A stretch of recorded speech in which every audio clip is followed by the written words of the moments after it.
Nung 15,000 na yung sahod ko, aba, may nalalaman na akong Starbucks dyan sa RCBC Plaza. Problem is, if you don't have a mindset of taking care of your credit at an early age, ito marami nasisira dito. As early as 20, sira na yung pangalan sa credit card.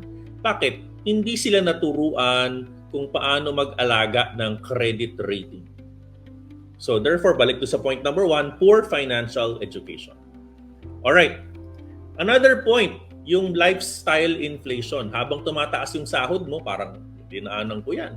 Nung 15,000 na yung sahod ko, aba, may nalalaman na akong Starbucks dyan sa RCBC Plaza.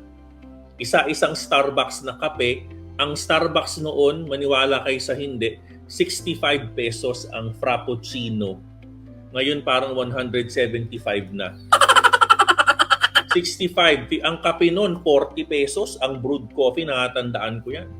Pakape-kape na lang kami sa stock. Siyempre, umangat ka ng konti, from 10,000 naging 15,000, yung 5,000 na yun, nangyari doon, naging lifestyle inflation. No?